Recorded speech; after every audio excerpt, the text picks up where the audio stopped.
Segunda Reis, capítulo 13. No ano 23 de Joás, filho de Acasias, rei de Judá, começou a reinar Jeoacás, filho de Jeú, sobre Israel, em Samaria, e reinou 17 anos.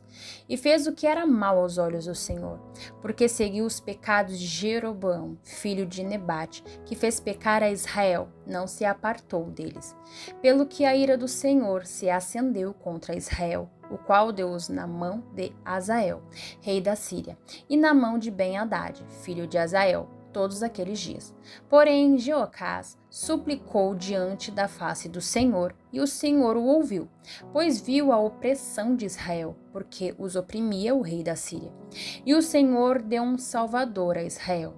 E os filhos de Israel saíram de debaixo das mãos dos sírios, e habitaram nas suas tendas, como dantes.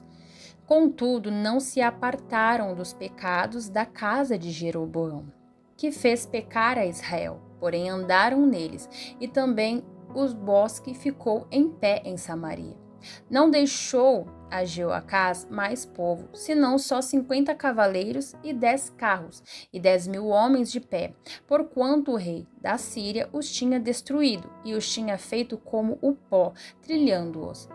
Ora, o mais dos atos de Jeoacás e tudo quanto fez mais, e o seu poder, porventura, não estão escritos nos livros das crônicas dos reis de Israel? E Jeoacás dormiu com os seus pais, e o sepultaram em Samaria. E Jeoás, seu filho, reinou em seu lugar.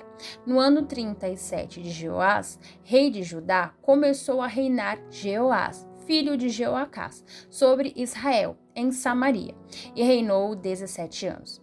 E fez o que era mal aos olhos do Senhor, não se apartou de nenhum dos pecados de Jeroboão, filho de Nebate, que fez pecar a Israel, porém andou neles.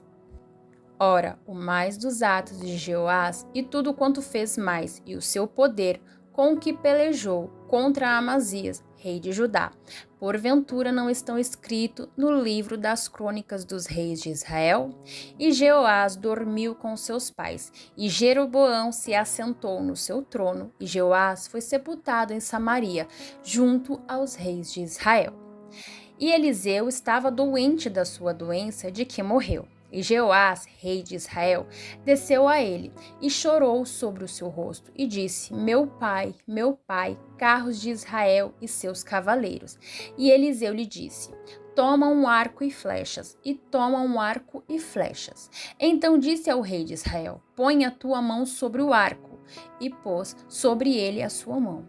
E Eliseu pôs as suas mãos sobre as mãos do rei. E disse: abre a janela para o oriente, e abriu-a.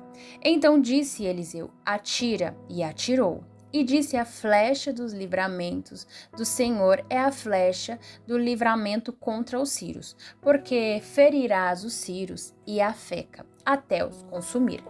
E disse mais: toma as flechas, e tomou-as. Então disse ao rei de Israel: fere a terra, e feriu-a 3 vezes, e cessou.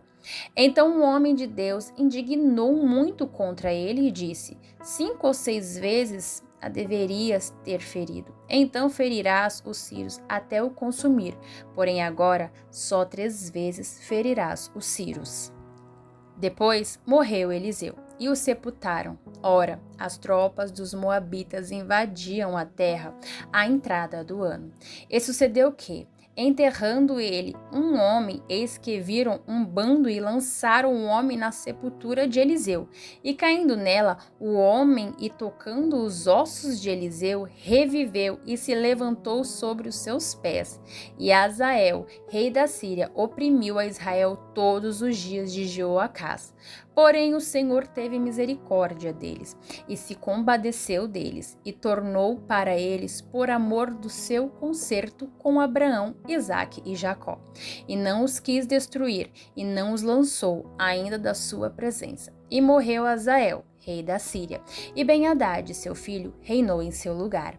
E Jeoás, filho de Jeoacás, tornou a tornar as cidades das mãos de Ben-Hadad, que este tinha tomado das mãos de Jeoacás, seu pai. Na guerra 3 vezes Jeoás o feriu e recuperou as cidades de Israel.